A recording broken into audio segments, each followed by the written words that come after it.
message to the billionaire class: you can't have it all.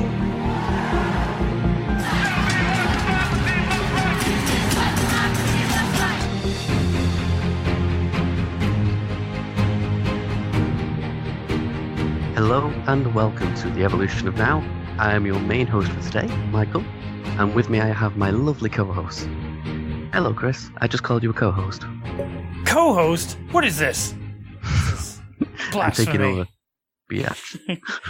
But I'm here. I'm doing all right. As circumstances have me and all that. Well, you know. And we have Jordan. You alright, Jordan? Hello. Yes, I'm here. You're just here. He's just here. Exist. And of course, last and maybe least, Tensai. Wow. Bree. Wow. Wow. Wow. You know, oh my God. I think Michael is starting to do Britain first logic or something. I don't know. I want Britain to be back British. Hold on. The thing is, it makes me laugh because Americans don't have the same side of humour as British people, and British people's humour is very Britain to be offensive. back British. That's Michael right there. Mm-hmm. We got Muslimic rape gangs nowadays. Was actually recorded half a mile from my house. Oh, yeah, so he's your neighbor, Your basically. neighbor. Yeah. He's in my neighbourhood, my neck of the woods. Yeah. Which is why my accent does actually bear a little bit of resemblance to him. Sad. Not winning. He's from Manchester. Pathetic. Mm-hmm. But, yeah, you forgot to mention Aubrey, I think. You were in the middle of it, I guess. But Yes, so we have Bree. Hey, Bree. Yes. Hi. It's Aubrey or Bree. I don't care which. Or Tensai Badger. Or Tensai, you know. yeah. Oh, Badger. Oh, Yeah. I know. I have a lot of nicknames. I have many, many names. I've I been have many names. I have the best names. the last few episodes I've said Wish you had a second. 10 instead of like Aubrey a few times, so you know, just for Yeah, clarification I on think the first those. episode I was on, you did call me Tensai once. Yeah, just randomly, didn't even explain it. So, Yep. to start with, quick rundown of the week. What's going on in America? Oh, nothing. Don't worry about it. Nothing to see here. Nothing important. No, not at all. Don't worry There's a about bunch of stuff about Trump that I haven't bothered to pay attention to because I like my blood pressure not through the roof. it. Yeah, I mean, you take the good with the bad. McMaster. What's the good? Yeah, that's a good point. McMuffin, that's his name. McMuffin. McMuffin. Or McMaster, whichever you want to call him, has resigned. He was the national security advisor to the president, and he's been replaced by John Bolton, who's probably a very stellar guy, let me tell you. But Yeah. Trump picked him. He's probably a cunt. I didn't want to say it, but He worked for Bush. He was actually, I think it was a 60 Minutes interview or something like that, where he basically said that we don't attack decent countries. And then when the interviewer was just like, decent countries, he's like, yeah, what's wrong with that statement? And it was like, I see nothing wrong with that. basically. Oh, God. Yep. Well, that's happening. One piece of good news here. John Dowd, the lawyer, or the lead lawyer in the Mueller investigation for Trump, defending Trump, has quit. So that happened. That might be a good sign. You know? Yeah, I think it's an interesting sign when your lawyers are jumping ship. It's like, yeah, something's going down there. Yeah. I mean, these Well, guys. mind you, yeah. Trump's lawyers have complained about how he's very difficult to control and represent because he likes to put his foot in his mouth and just spout things off Hey, on Trump, Twitter. And they're like, don't say "Dude, this on Twitter." Shut up. Yeah, so that also might have something to do with it. Maybe not confess to obstruction of justice on Twitter. Yeah, not a good idea. I heard that this could also be like a boon to the Mueller investigation because Dowd wouldn't let Trump have a face-to-face interview with Mueller. Excuse me, I said Mueller. With Mueller. Except now that opens the possibility that we can finally get that interview that he needed. That'll Who be so knows? funny. That would be interesting. I don't know if They he'd should actually go televise with it. it, but I know they won't, but they're so Probably. nice. You know Trump wants to. Yeah, but whoever is the lead lawyer at this point probably still won't let him. They're intelligent. It would be the single most stupid thing you could do. Probably. Because he would just put his foot in his mouth. I'm tremendous. I don't know what you're talking about. Can you imagine him being in person? Oh, can you imagine being in the same room as Trump? I'm the most honest man that you'll ever meet. Big league. I'm the least racist person ever. Tremendous. That he's ever met. By the way, why are we doing all these things in these shithole countries? Just saying. But anyway. Oh, God. But, man. Over in the UK, well, Theresa May is coming for school meals again. Oh, great. Yeah. Was this before or after the House of Lords said, wait a minute, think of the poor people? Like actual nobles said, Theresa, think about poor people. She decided that she was going to, at the moment, kids on school meals get, kids under a certain income threshold for the household get school meals for free. How fucking she dare decided they? to drop that threshold. So we're literally coming out against feeding children at this point. How dare those children expect a free meal? We're at the point where the House of Lords is looking at this going, come on, I mean, think of the poor people. Yeah. The House of Lords. Yeah. I'm like, guys, this is a bit mean.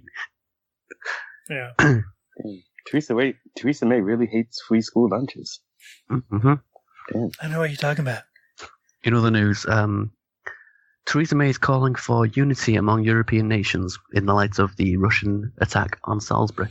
If only we had some kind of union of European nations where we agreed to defend each other.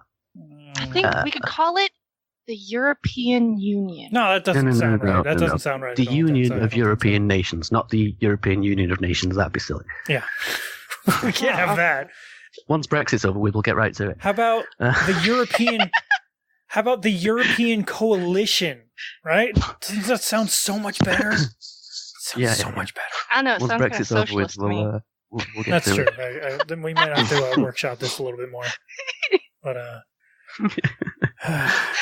But I know you've been looking into Cambridge. What is it? Cambridge Analytica, Jordan? Cambridge Analytica. Cambridge. Oh. Yeah, you were talking to me all week about this. Oh yeah, it's a big how story. This is happening. It is. Yeah, it's. I mean, as far as we know right now, it's kind of in a. I guess it's at a standstill. The UK is, they're having their own investigations. Yeah, there's based on investigation. Okay. Exactly based on Cambridge Analytica's involvement within Brexit. And Channel 4 did their own investigation and found that Cambridge Analytica were heavily involved in the Brexit campaign, possibly illegally. Interesting. And so there's a full investigation by the actual, police now. Let's see where that goes. But when you actually look into this company, it's incredible. They've got their fingers in Eastern Europe, South America, Africa, America, obviously the US. It's a massive company. They've done all over the world. And what they do is they will take information however they can get it. In the US and the UK especially, they would get information about voters and then target advertisers to them through Facebook's algorithms. Yeah. So they could use your personal information to find out what actually connects to you. What information do you care about? Are you an anti-corporate sort? Then we'll show you some anti-corporate adverts. Are you do you hate the government? Then we'll show you some anti-government adverts. So, what actually gets to you? Yeah. And then manipulate that to make you vote in a certain way. So it's it's pretty messed up. Yeah. And they will. Can I as just one say person that... described it. Oh, okay. One sec. As one person described it, they try and create a bubble of warped reality around people, so that they only see things that correspond to their worldview that convinces them to vote a certain way. Yeah, it's really messed up. Sorry about that. Can I just say that these sort of stories are the best kinds of advertisements for ad blockers. If you don't have an ad blocker on your browsers, look into it. Yeah, they're free usually. There are Yeah. free ones at least out there. Mm-hmm. Mm-hmm. Yeah, that's a really good idea. Yeah. But I mean, it stands further than just adverts, though, because inevitably that's people true. do end up believing it, and there's fake news websites that they will direct you to, and sponsored content and things. Yeah. It's really kind of messed up. Yeah, And- big time. It's legal.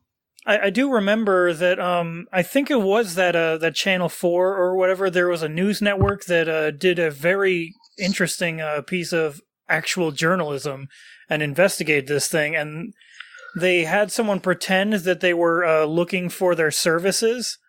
I can't remember the details of it, but they got the person on audio Yeah, Channel saying 4. what the kind of services that they do for their clients, and some of it was pretty nefarious. And then after the fact, the company was like, "Oh, well, we do that. We float those answers to see if the other person is a nefarious actor." And it's like, no, you didn't. You're a liar. You didn't know you were being taped.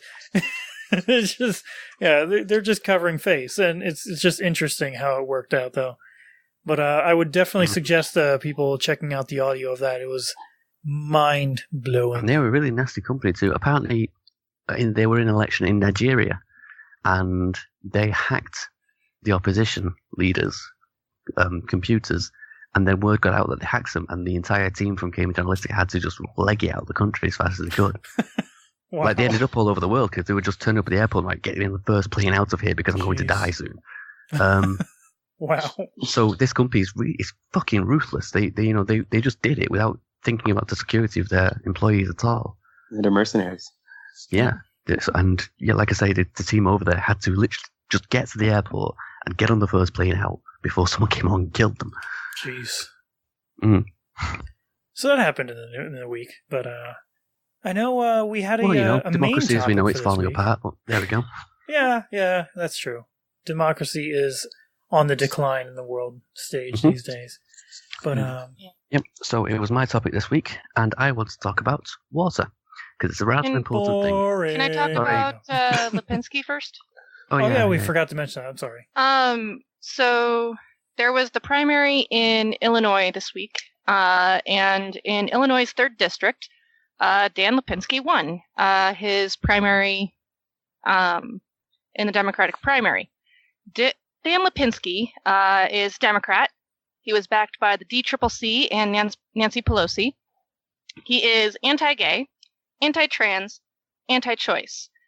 He's also very cozy with the railroad industry. In fact, his dad, who was the representative in that seat before him, is now a railroad lobbyist. Yep. Wow.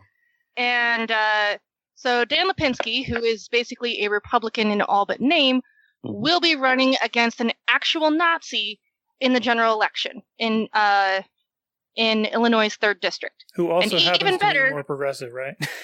And even That better, Overton window, the though. actual Nazi himself is pro-choice. So if you live in Jesus Illinois' Christ. 3rd district and you want to make a pro-choice vote, you unfortunately have to choose between voting based on abortion issues, which would mean you would end up voting for an actual Nazi, or voting against your own interests and vote for someone who's anti-choice. So you So vote for a that's- Nazi who's pro-choice, or a not Nazi who isn't. Yes. Or a bagman And for the railroad That is industry. that is who Nancy Pelosi and the DCCC chose to endorse That's in that wild. primary election. Yep, that's the establishment for you. Yep. This is why it's super important for Justice Democrats and our revolution to keep fighting. I do believe you said that there was a candidate in that race that was Justice Democrats that lost the primary against Mr. what's his face, loser Yes, face. unfortunately, McFargason? I've forgotten her name. I know I should have looked that up. Yeah, it's fine. But Yeah. they wonder why we're looking at them and going, guys, Newman, is this that's it. seriously Her the name's best you Newman. can fucking do? All right, Yeah, I think Marie Newman was her name, that sounds familiar. Is her. Yeah. Honestly, it's and I believe she was a Justice Democrat as well. Yeah. And this is the problem with our politics. The person with the most money typically wins. This guy got over $1 million, I think you said, from just the railroad industry in itself. And it's shocking that his father works for them, and somehow this guy got donations from that same industry. It's almost as if there's a open door policy that also Dan Lipinski himself has also worked on behalf. He's been instrumental in the railroad industry's blocking the implementation of PTC, positive train control. The regulation itself was passed in after 2008 when a commuter train in California crashed head-on with a freight train, killing 25 people. And basically what PTC does is it's a system of track sensors, satellites, and radio signals used to continuously calculate safe train speeds. The system can automatically slow down or brake a train to avoid a crash or derailment. Experts say the technology could have prevented a number of fatal rail incidents, including an incident last December in which an Amtrak train derailed near Tacoma, Washington, leaving 3 dead and 62 injured. So if PTC had been implemented in 2015 like it was originally supposed to, that accident would never have happened and those people would still be alive. But and on the other side of it, part of the blame for that. But on the other side, be fair here, Aubrey. That's money that you have to pay out to actually fix the system and make it safer. You can't expect these companies to shell out money for safety. I mean, come on. Let's be honest. If you're going to run a company in a civilized country, you have to expect to have to pay for safety regulations and to pay for protecting your workers, and not just your workers, but also everybody who uses the system. Perhaps. Yeah. That's why we have OSHA rules and every other kind of regulation that we have, safety regulation, specifically to protect people. And companies have to follow those regulations as part of doing business in America. If you don't like it, don't do business in America. Yeah. Yeah, it's interesting that this Democrat sounds very, very much on the side of Republicans who are always advocating for deregulation, and this guy is like, yeah, we don't need regulations. We don't need no stinking regulations on our trains. You know, Lipinski is considered to be one of the most conservative members of Congress in the Democratic Party, anyway. Yeah. And he's running against a Nazi who is more progressive than him. Go figure. And think about that. At a time where Democrats should be, drawing the most clearest distinction between them and the Republicans in Trump's America. And also in Illinois, which is a solid blue state. I mean, yes, they have red districts. The 3rd district isn't one of them. Yeah. Stupid. Just stupid. So, yeah. That's also happening this week. So that's great. Now that we're all depressed and want to, die. Let's talk about how you're all going to die of lead poisoning. Yay! Hooray! I should have children's music for that.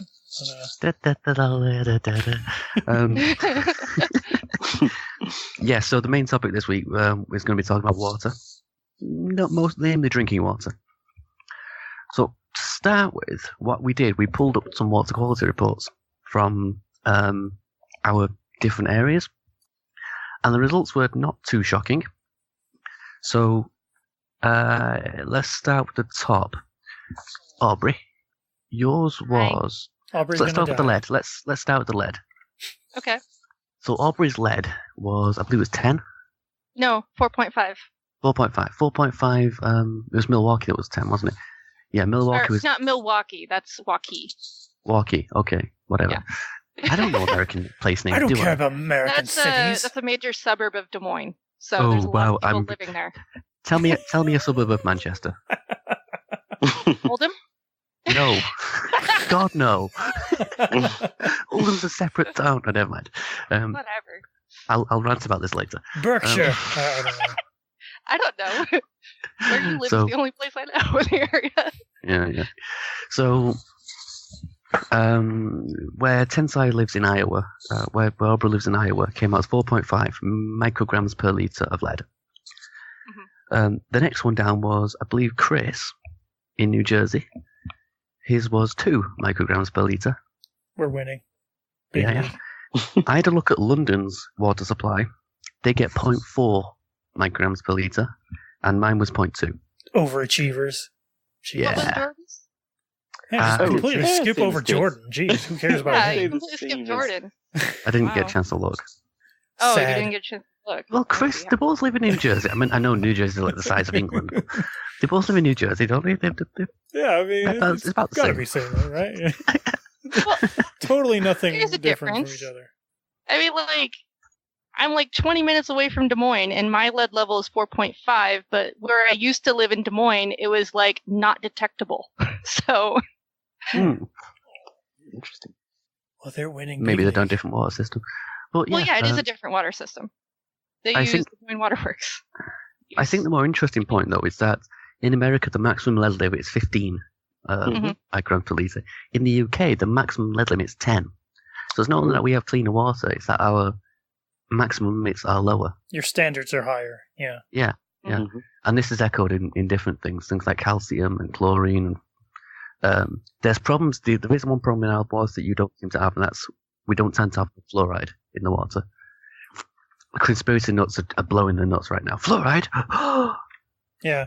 Apparently, according to some of the conspiracy theorists, it's a mind control drug. Yeah, So, we're going to yeah. talk about the conspiracy stuff later, but yeah, fluoride. Oh, There's a list of like the 10 greatest achievements of modern medicine, and fluoridated water, I think, was fourth. It was vaccines, antibiotics, anesthetic, and I think it was fluoridated water after that. well, that's In because terms of they life can saved. control us now, Michael. That's what it is. Yeah. It's what's turning the frickin' frogs gay, you know? They're just like Alex Jones says, you know? I mean, it's the it's same funny because thing. this is, like, not the argument I usually hear against fluoride in the water. Usually the argument I hear is people saying, oh, well, people have more cavities now than they used to before we put fluoride in the water, so clearly it's fluoride. And it's We like, don't. no, we actually have, first of all, we have less cavities. Second, maybe you should hear about it limit less, the maybe. amount of sugar your kids are eating. Yeah. Like, Well- I don't know, maybe the soda pop? Mm. Don't Soda feed them pop, Mountain yeah. Dew all the time. Might be a good idea. Well, the argument I always hear is that in toothpaste, there's a lot more fluoride in toothpaste. Mhm. The fluoride in water, what it does, it stops bacteria from attaching itself to your teeth. Mhm. So you have a constant supply of water, and you've constantly got fluoride in your water, so it'll just stop the bacteria from attaching to your teeth and then producing plaque. The fluoride in toothpaste is a much higher concentration to actually dislodge bacteria that's already stuck there. Yeah. Which is why you're not supposed to swallow toothpaste. Well, one of the reasons you're not supposed to swallow toothpaste, actually quite a lot in toothpaste you're not supposed to swallow. Yeah. But that's the usual argument I hear. Oh my god, if fluoride's in toothpaste, you're not supposed to swallow that, so then why am I supposed to swallow water? And it's like, 'cause it's so much less. It's unreal. Yeah. But, so, with all this polluted water, what can you do about it? Well, one suggestion is to buy bottled water. So what we've done, we've looked into tap water and bottled water to see which is better. And what do you guys think is going to come out? Which is cleaner, for example? Which is cleaner? Tap water. Jordan was going to say something, I think. Yeah. You know what? Devil's advocate. I'm going to say bottled water. I feel like that's the consensus in, like, you know, is that, like, bottled water is the purest form, you know? It has Well, it pretty turns out mountains no. on the label. I mean, it depends on where exactly you're getting water from. Obviously, if you're in Flint, Michigan, which, by the way, was a big thing in the lecture, but everyone sort of forgot about it for some reason. Totally. By the way, The regulations on tap water are a lot stricter. So in theory, the tap water is cleaner. Like I say, it depends on exactly where you are. totally. And it depends on how well those regulations are actually enforced. Yeah, it does. So in America, that's not quite as true. But in the UK, it's definitely true. I can read this one paragraph here from the Scientific American piece that you linked earlier. The title of the piece is "Should You Drink Tap or Bottled Water?" And at the very end, it says why tap is better than bottled. It says stricter regulations. Bottled water is regulated by the FDA, and tap water by the EPA, the Environmental Protection Agency. The EPA has tighter restrictions and inspection regimens, while the FDA has a less stringent disclosure of consumer information. The FDA is not requiring disclosure of bottled water sources, treatment processes, and any containment or contaminant reports. If your tap water source is public, however, the EPA is required to send an annual water quality report to its residents disclosing this information. Mm-hmm. So, yeah, like I was able to look up consumer confidence reports on my water quality. Yeah. So the reason we wanted to get all this is because the water quality reports are all public, so you can find the quality of your water. And I mean, we were just talking about those, right? Like the lead levels. We don't have that for bottled water. We don't have those. We don't actually. Different studies We don't actually know. The only way to know is we actually get a bottle of water and take it to a mass spectrometer. Yeah, and everybody just has one of those lying around. Yeah, I have one. Yeah, I've got one in my yard. There's other factors as well, like tap water is less environmentally unfriendly because obviously plastic bottles are not recycled.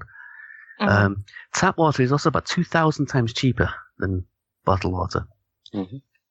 Which is ridiculous because there are companies like Nestle that literally get that water for free. Right. And then sell it back to you at 2,000 times markup. Yeah. But you know what? It's not even the water that's costly. It's the plastic that's used for the bottles.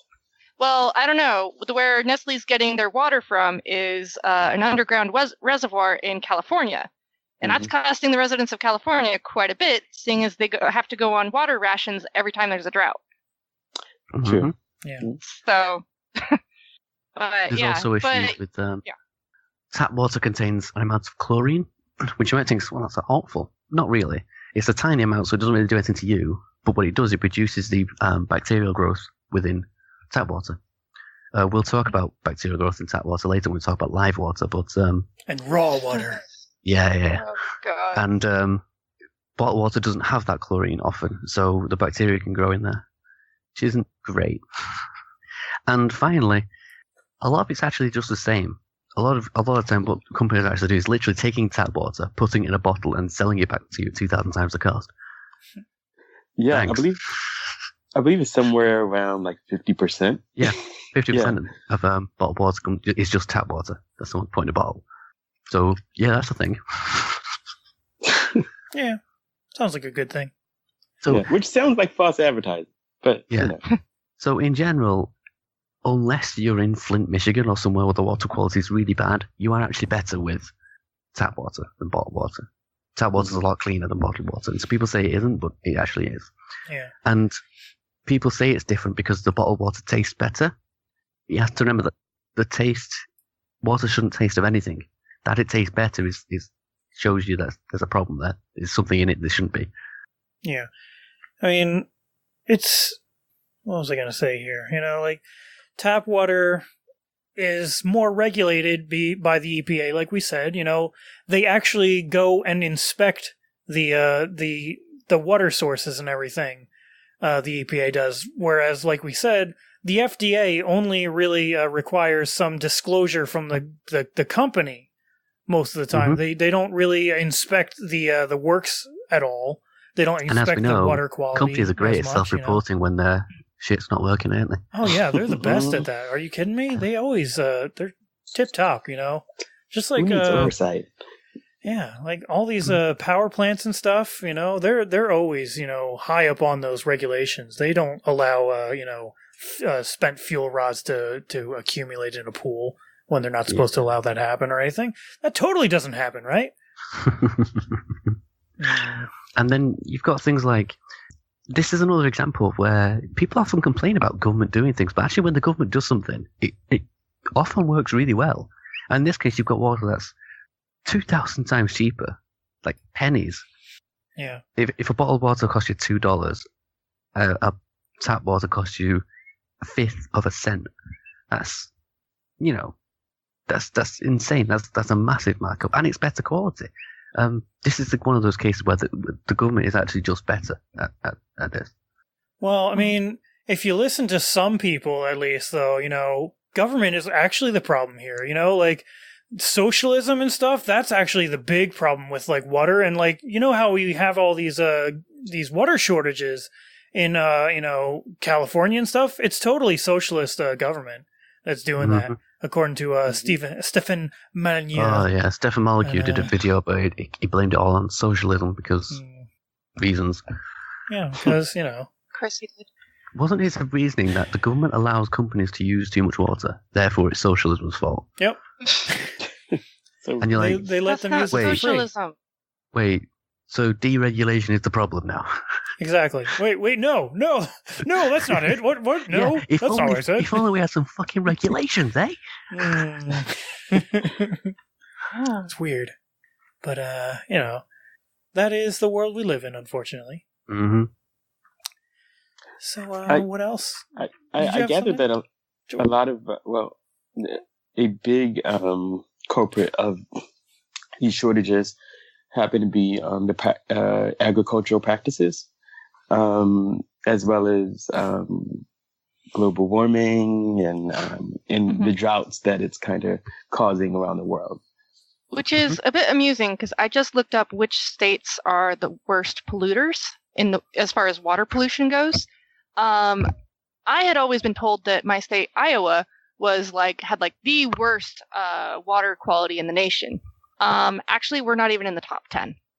The top 10 list is Indiana, Texas, Louisiana, Alabama, Virginia, Nebraska, Pennsylvania, Georgia, North Carolina, and Ohio. Woo! We didn't make the list. Oh man, New Jersey didn't make it. It used to be that the worst thing you could do for water was farming because of the nitrate runoff.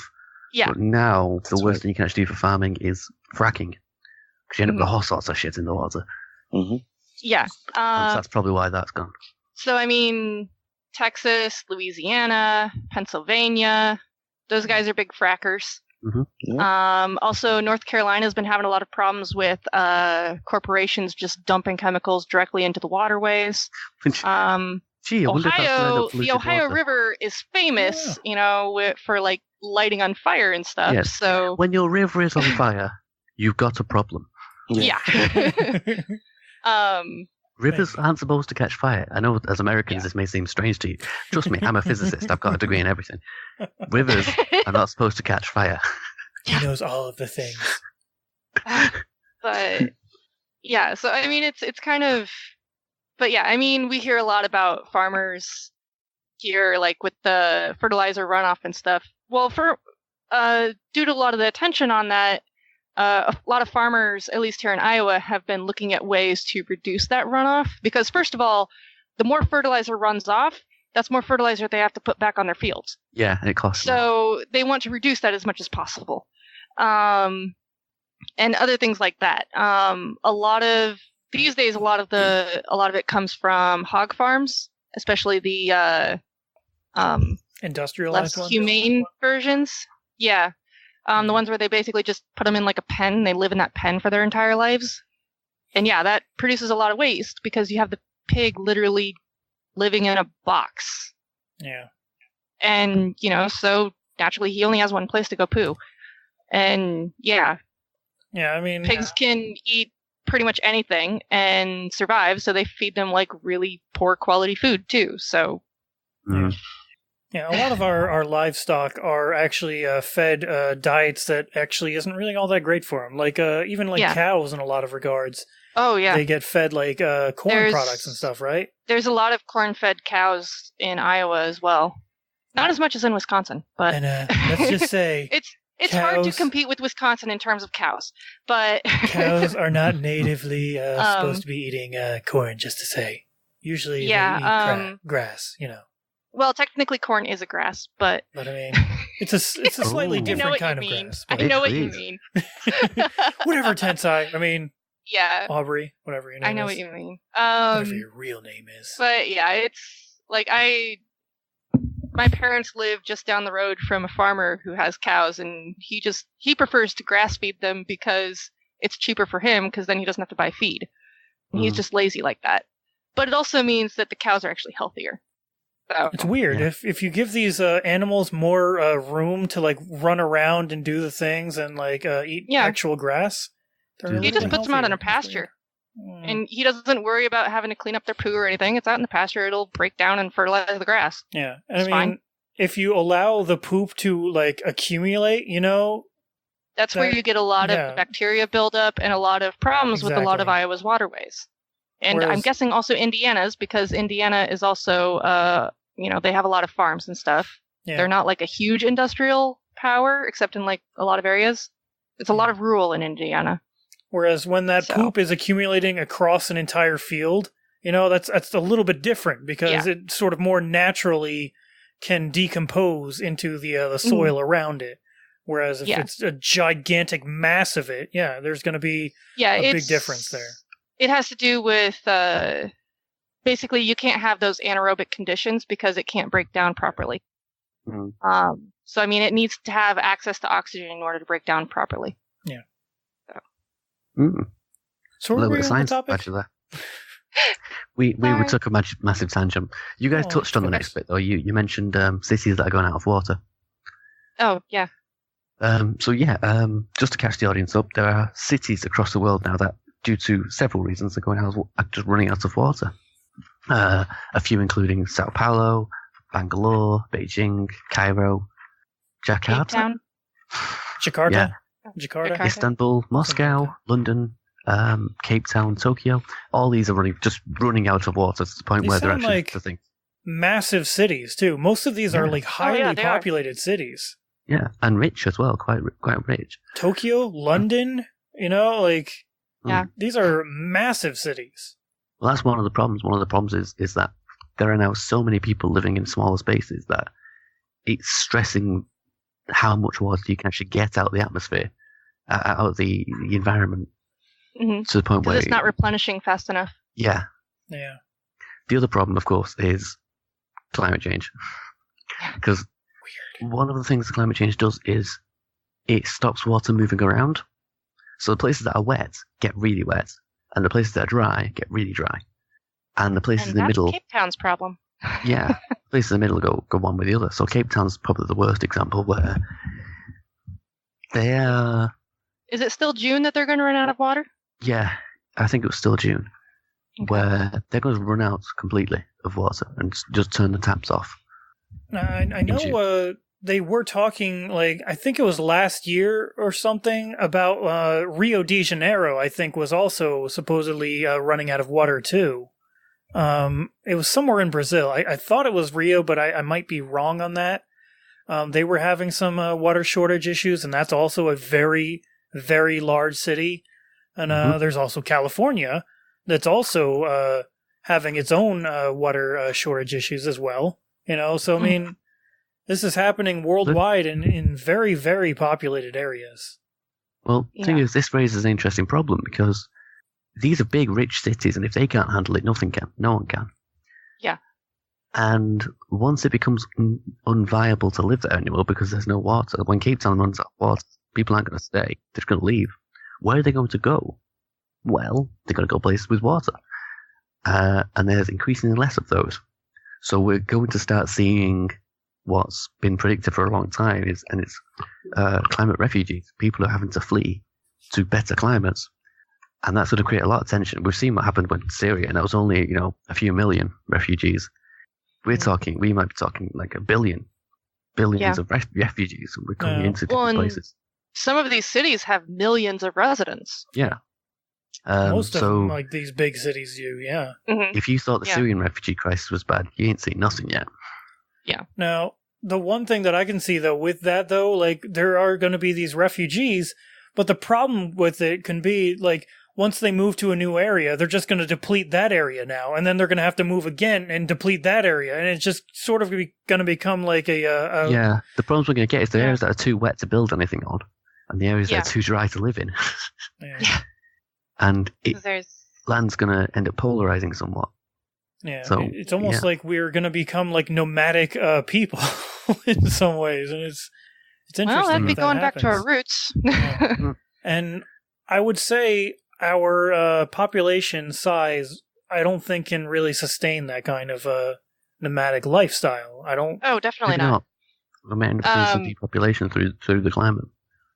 Yeah. Intensive agriculture is the only reason the human species has managed to become as populous as it is, because otherwise the land just doesn't support these numbers.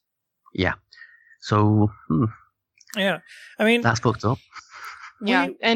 Yeah, so I was just going Sorry, to go say, we touched on something similar to this recently. I don't know if we actually talked about it on the show, though. There's a major difference between like the African tribal culture and the European culture. The Europeans had agriculture, and the African tribes didn't really, and so this made them more of a nomadic people. And because of this, they didn't really do agriculture because they had no need for it because they couldn't do it in the land that they lived in. Well, they're going to do it for a couple of years at a time. that's an overgeneralization. I mean, for Yeah. example, millet was domesticated in Africa, and a couple other grains Alright. as well. Bear in mind, Um, Africa is a continent. Yeah, so I Yeah. mean, and Bigger than it's a America. continent that is larger than, so.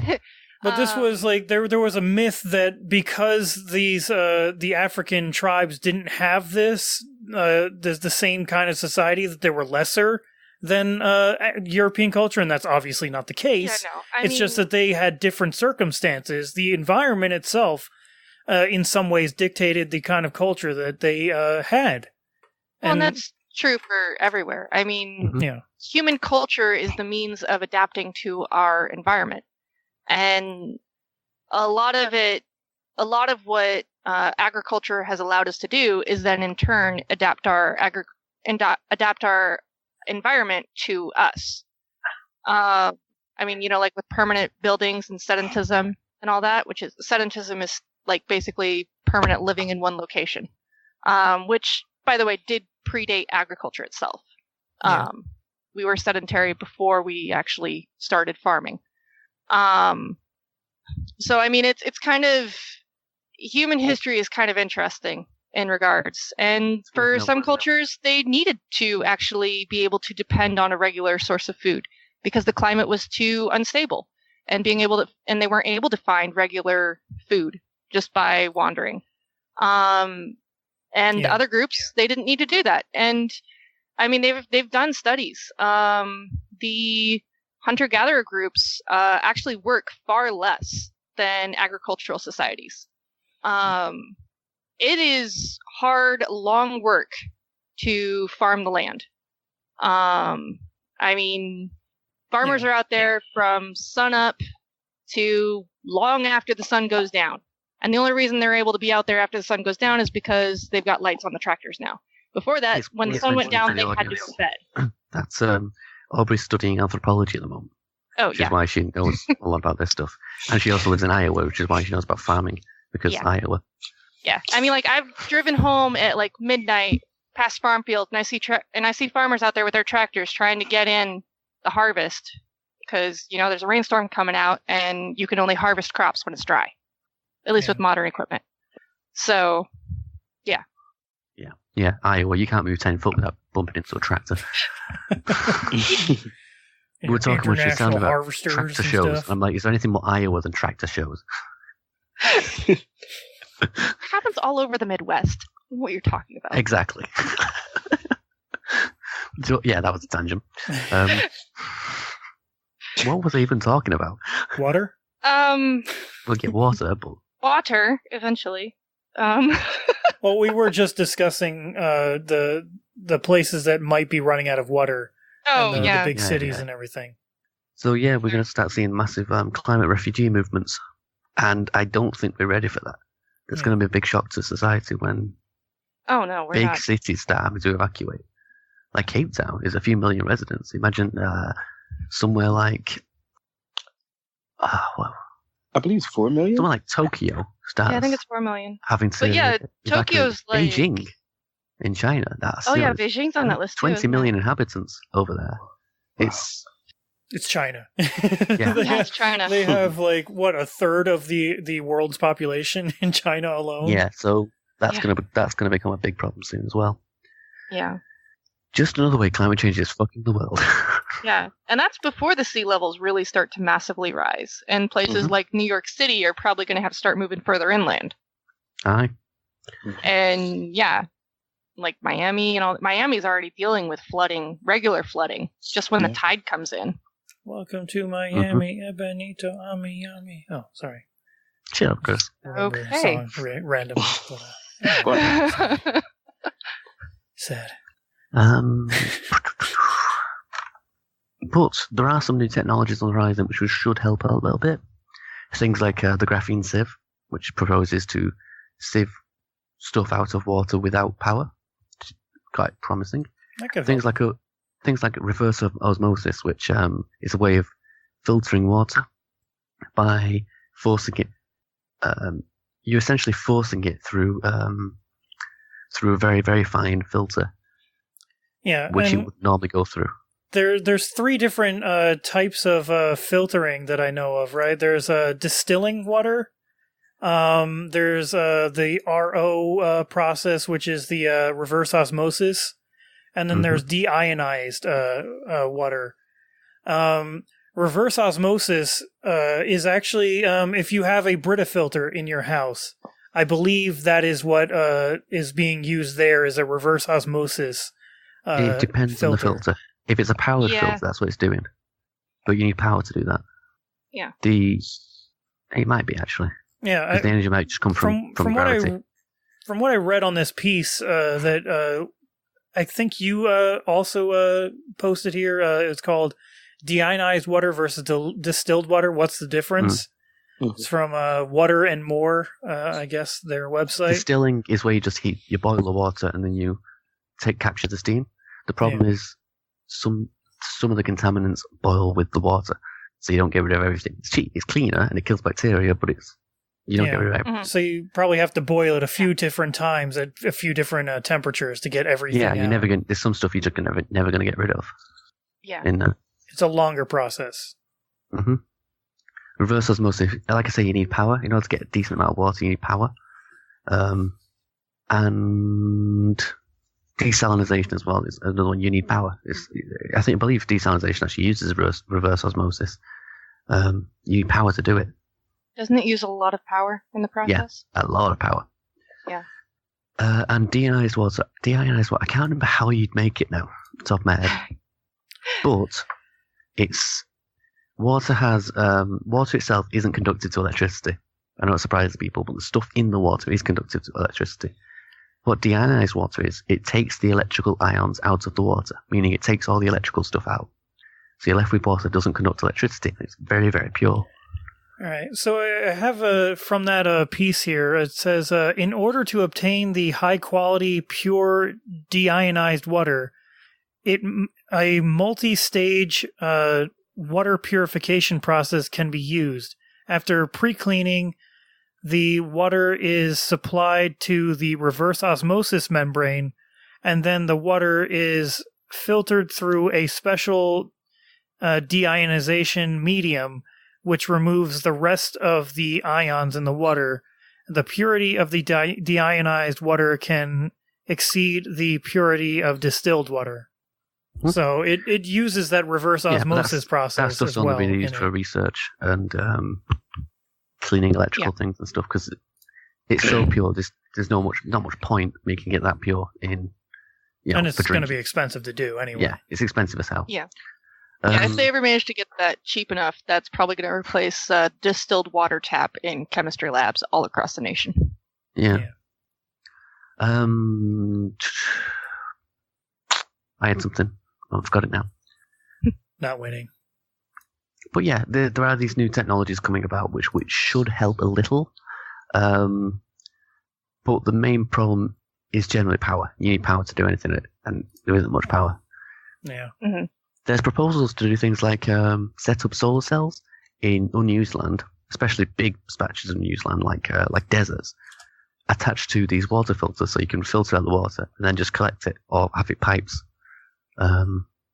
by gravity back to a central point where it can be picked up. So that's one proposal. Yeah. There are problems with that because deserts have their own ecology. So, Yeah. I mean, just because to humans they look deserted and lifeless doesn't mean they actually are. Yeah. And their ecologies are very, very delicate. So even just slightly messing with it can just throw the entire thing out of whack. Yeah. But that's one suggestion that's been Yeah, I floated. know. And there's been a these new technologies might help a little bit, but it is a massive problem that's on the horizon. Yeah. I think we should move on to the pseudoscience. Oh, yay. Yeah. Pseudo-science. So we wanted to wrap it off with a bit of fun. So we're looking for some of the pseudoscience water, and this was prompted by an article about live water. Chris, you were most interested in this. Do you want to? Well, you mentioned something the other day, and you kind of mentioned it in a way because I trust your opinion, Michael, because you're a physicist and all this, so I trusted your words to be true. And so you posted something that sounded like you were very pro easy water, is what it's called. It's actually EZ stands for exclusionary zone water. Oh god!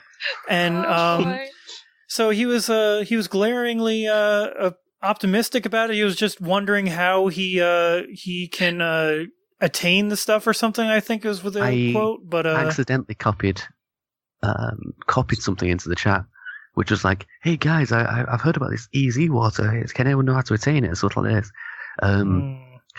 And Chris took it as a thing and started looking up and says, "Oh, this looks really good." I'm like, no, it isn't. Well, I mean, I didn't say that much, but I mean, I looked into it. I was like, oh, there's this guy here that has some peer-reviewed studies on water, and he even has his own journal called Water, and he does all these things, and he found this that's easy your water first thing. clue right there. Yeah. Turns out he has that his own journal. Yeah, that's never a good sign. I mean, it's called Water. The journal is called Water, so obviously it has to be reputable, right? But upon further study into that, I think this publication does not get very many peer reviews or what's it called? What's the other word? Where impact factor. The impact factor is very low. Yeah, which means that the articles in it don't get cited by other scientists very often. That's it. Yeah. No one cares what they're printing. It almost never gets cited. Yeah, like they get like point something. Like it's less than one citing 0.7, per certain. I don't remember the percentage. And for comparison, most of those are people saying, "Yeah, this is stupid." Yeah. Yeah. For comparison, there was another. There's some cell journal that something about cellular life. I can't remember what it was off the top of my head. They were cited like 4 or 5 times. I think it was 20, wasn't it? Was it that much? I don't remember. Factor 20, and the big articles, the big papers like Nature and Science, these the Lancet, those papers can get cited like 50, 100 times. Yeah, impact factors. So sorry, the cat's going nuts. In the scientific community, though, that factor is quite important. It can show you who's putting out reputable science that can actually be. Well, what it means is, if people are citing your article, it means they're talking about it and using your results. So if your results are reliable and important, more people are going to talk about them and use them in their own research. Yeah. If no one's using it, then no one really cares what you're doing, either because it's wrong or it's just trivial. Yeah. But in terms of the water itself, this EZ water, like that they were talking about, they claim that this EZ water is in cellular life itself, and also it's also a 4th stage of water that exists right between liquid water and solid water, and it also has its own chemical compound apparently, because water naturally is H2O, 2 hydrogens, 1 oxygen. And yet with this EZ water, they say it's H3O2, so 3 hydrogens and 2 oxygen. Any chemist in the audience is going, what the fuck? But that's missing an electron. And yeah, it is. Yeah. It's missing an electron. Yeah, and also a change of state is not the same thing as a chemical change. You're talking about a physical change versus a chemical change. They're not the same thing. Yeah. Changing from liquid to solid is a physical change. The actual chemical composition does not change in that process. Yeah, it's bullshit. Yeah. Yeah. Yeah, I mean, yeah. there's not much I can add there. It's pseudoscience. The one I liked the best, though, was raw water. You want raw water? I have a creek behind my house. I will go out there and I will bottle some of that for you. I probably would be doing this and just selling it for like $50 online if it weren't for the fact that I actually have a conscience and care about not killing people. No, you should totally they were do it. selling Screw this that. stuff. Was Screw it the people. 5 gallons or 10 gallons? Wait, hold on. I actually had a piece here. The bottled spring water will cost you, if you get 4 of these 2.5 gallon jugs, it will cost you $16 per jug, which is $64 for what 10 gallons of water. Yeah. So what this is, they literally take water out of the ground, bottle it, and sell it to people for $60. $64. Yeah, exact. and their logic is, they say tap water is dead, whereas their water is live water. It's alive. It's living. Yeah, I don't know about you, but I don't want my water to be alive. I'm pretty sure I want it H2O dead. can't be alive. I don't know. They say water treatment kills the water. Yeah, that's the point. I would point out that 46% of U.S.'s lakes and rivers are so polluted that you can't swim or fish in them. Mm-hmm. Which sounds healthy to me. I don't know why. Sounds like it's great. That's not even just drinking out of them. That's you cannot eat the fish in them. You can't swim in the water. Yeah. Not good. Mm-hmm. Not good. Sad. Oh, man. But I mean, did you have something to add, Jordan? No, I was just going to ask you guys, do you want to get into the organic water business with me? Yeah. Well, I mean, tell you what, we'll fund it with my venture, my ladder making firm in northern Mexico. I'm looking for a steady source of income. So, but yeah, this came about because I was going to make a joke to that effect. This live water is a big thing in Silicon Valley. Lots of rich people who aren't very bright buying into this, and it's amazing. Oh yeah, Silicon Valley is all about this for some reason. Those people have more money than they have like brain cells apparently, and they're doing all kinds of crazy stuff over there. They're also the ones that are the biggest, most major proponents of like the libertarian movement too, over in Silicon Valley. A lot of the times, like the big guys at the top. Especially like Silicon Valley. So this is really a very good argument for general education in college for people, like requiring them to take biology and chemistry classes in universities when they go to get their computer science degrees or whatever they have. You know. By the way, because clearly they didn't get this in high school. What's also interesting about that is there's a man named Peter Thiel. He advocates for people to not go to college, and he's actually he started a program to get kids to not go to school, and he would pay them money to not go to college. But that's one interesting thing that's happening with the. He is one of those Silicon Valley moguls, as you might call them, I guess. He's made a buttload of money on the IT market. Well, my advice to kids, because I've actually had kids ask advice from me when they find out I'm going to college. My advice to them is decide what your major is and what kind of field you actually want to go into, and make sure that your major is actually going to apply to that. Totally. And then go to college. Yeah, do not go to a college beforehand and decide you'll figure it out along the way, because you won't. And you'll spend a lot of money. Yeah, we did a show about that, but my advice was, if you know what you want to do, great. If you don't know what you want to do, consider taking a gap year and figuring it out. Right. Yeah, in some ways I should have done that. Like when I was doing the whole college thing, it probably would have been a better idea to just not go. It's a wild time, but there's a massive problem with kids who go to the college because it's the next thing to do, whereas they just end up dropping out and doing something they're not really into. It's just because that's what they were railroaded into, and then dropping out. Whereas if they took a year out, learned what they want to do, and did that, then they'd pass through. Mm-hmm. Well, that's a tangent. That's how. What were you going to say about you? And then there's the people like me who let themselves get talked into doing something that they didn't want to do. Totally. And they flounder around, accumulate $50,000 in debt before they finally figure out what they want to do. Yay! Well, you're like me. You go to school for 3 years and you realize, oh man, I don't need to go to school for my career. So Yeah, that's also the thing though too, and I also highly recommend community colleges for that reason because it saves you so much money. That's not to say college is bad. I mean, in my case, I did physics. Exactly. And I knew what I wanted to do, and I did it straight out of school, and that's what I carried on doing. I mean, historically, different strokes for different folks. If all else fails, I mean, an AA degree at community college is very good because it's going to transfer to pretty much any four-year university, no matter where you go. Right. I think and that's going to cover most of the generals. So I think historically, university and college was more like a well-roundedness to the person instead of like specifically like setting you up for a career.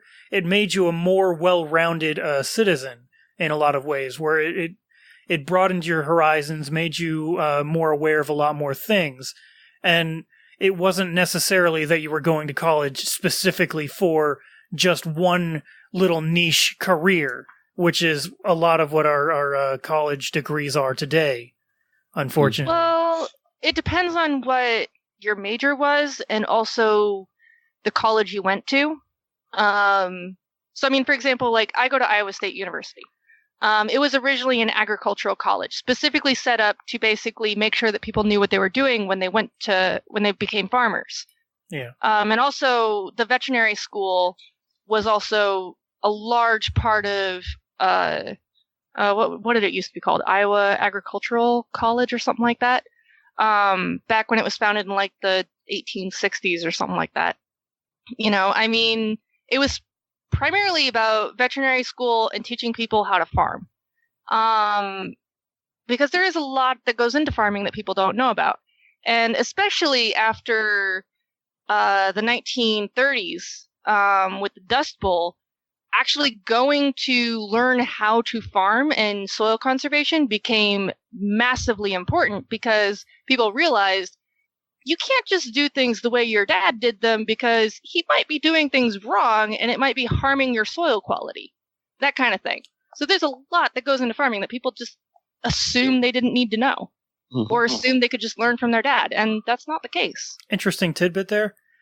Yeah. Stephen Malnieu also basically blames the Dust Bowl thing on the government as well. So it's the government's fault. Government did. What, because they didn't have any regulations? Probably.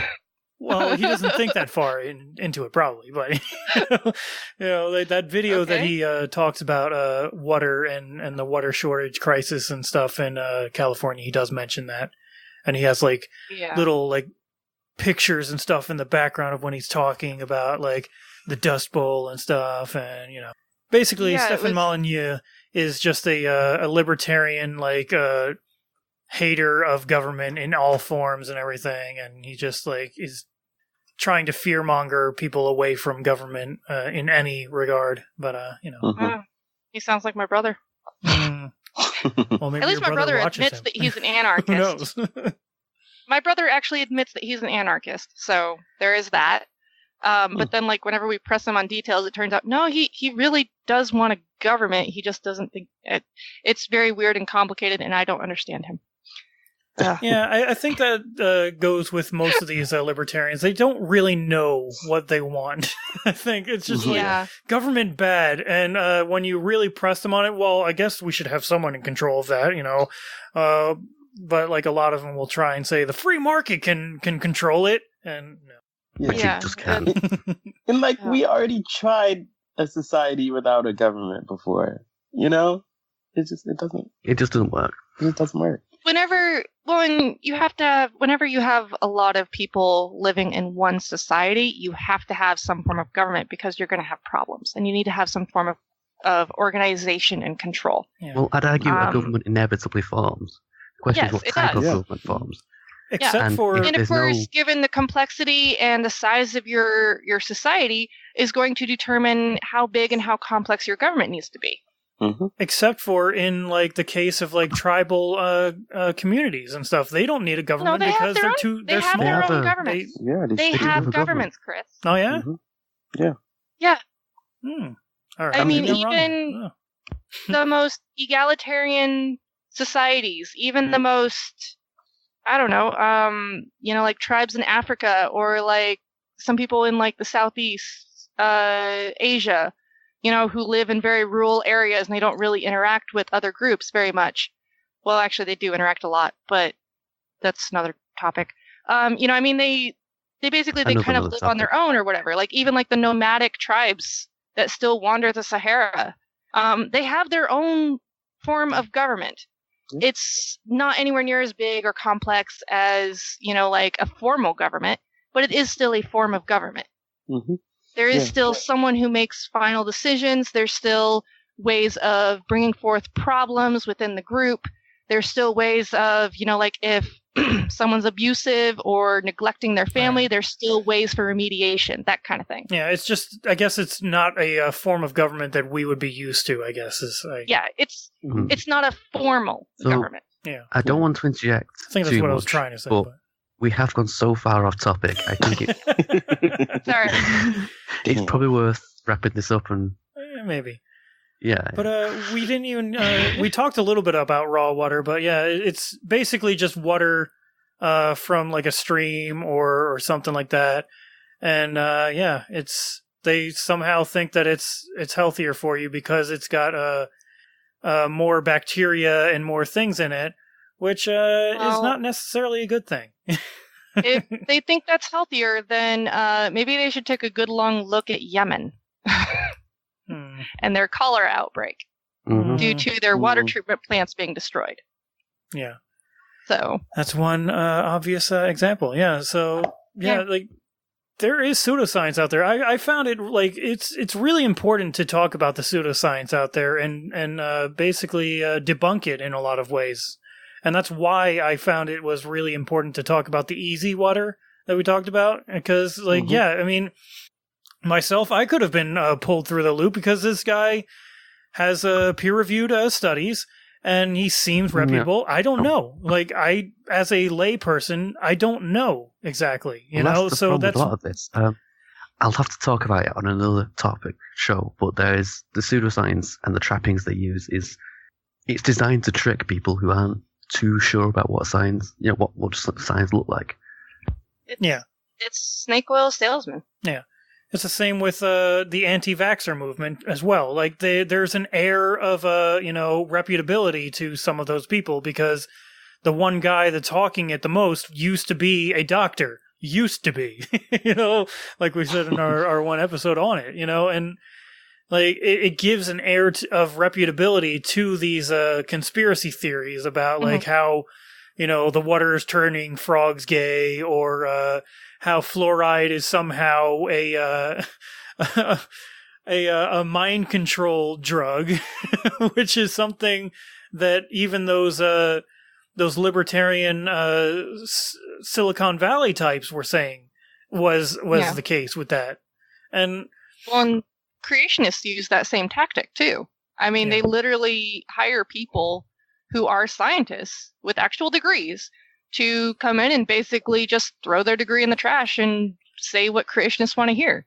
I mean, just look at Answers in Genesis. Or they just get them from Bob Jones University, one of the most reputable organizations in the country, I will say. No, I mean, what's her name? Georgia Purnam? She has an actual degree from an accredited university in genetics. And, she passed all her exams. She knows what she's talking about. But then she just basically takes all that and she throws it in the trash just to tell creationists what they want to hear because it gives her a big paycheck. Because money, of course. Yeah. Because money. Well, I mean, we really need to have an episode just on pseudoscience. I really think we should do that in the coming months sometime. But I guess, I don't know. Do you guys have anything else to add on this topic, or are we done for the night? I think we can wrap up. Dunzo. Yeah. Do you want to do the amble? Well, did you guys have any last words to speak of? Nothing at all? Nothing? Bueller? I would do my usual advice to tell people to contact their representatives and tell them how you feel about the water quality and how you prefer maybe, hopefully, you prefer nationalized water and public water work Also, and clean water. Yeah, also check your own water. Check to see what it's like. See what's going on with your water. If you type in, what did you type in to get it to? Give me a link to that, Mike, and I'll put it into the description of it. Well, Aubrey found the one. Wherever the search not site is. Not all places are going to show up on that. Like, for example, the majority of Iowa's water didn't show up on that. Only stuff in the eastern parts of the state. So, I mean, if you literally just search for, I'd say probably search for consumer confidence reports, and then put in your city, and then put in water quality or something to that effect, and you'll probably be able to find your specific utility. All right. Because those are public records. That was how I found mine. All right. I just looked up water quality and I put in my city. Nice. That works. Jordan, did you have anything to add before we wrap up? Sure. So just for everyone out there, remind yourself that whatever situation, political situation you find yourselves in, or your government finds itself in, just repeat that this is not normal, and just because you've grown accustomed to the whatever state is currently your government is currently in, doesn't necessarily mean that it should be that way. And just continue to remind yourself that this is not normal. Yeah, no, not at all. My usual is the FUs of the week. Obviously, there's always Trump. He always has to get one. Obviously, Mitch McConnell, Steve King. We had to mention him. Marco Rubio, Paul Ryan, Rand Paul. The 12 Democrats that voted in favor of deregulating the banks last week that we mentioned. I still have to get a list of their names, and we're going to have to actually say them one by one who they are because, screw those guys. I think Claire McCaskill, Heidi Heitkamp, and Joe Manchin were at least three of them. Definitely those three, and there's others. But also this new guy that we talked about earlier, Dan, whatever was his stupid name was, Lipinski. Screw that guy. Mm-hmm. And screw his father too, William Lipinski, for selling out. Yeah. Well, he gave the revolving door to his son, and then he went and became a lobbyist himself, and the revolving door stays open. But screw those guys. I wanted to mention the March for Life is Saturday. Yes. I don't know exactly when you're going to upload this, Chris, but just to remind people to go out. It's going to be Saturday. In the morning, yeah. Okay, yeah. I think it's I know at least in Des Moines, they're having it at the Capitol from 1 to 4 p.m. Unfortunately, I will not be able to go because I am a delegate for Kathy Glasson, who is the progressive running for governor in Iowa. Ooh, tomorrow is tomorrow is the county convention. So nice. Anyone who happens to be a delegate in Iowa, get your ass to the convention. On the wild chance that someone listening to this is a delegate in Iowa. Yeah, I know. Well, I have to say that is what democracy looks like, This is what democracy looks like. Yeah. This is what democracy looks like. But anyway, guys, thank you so much for joining us. You can catch us on, we are on YouTube actually at this time.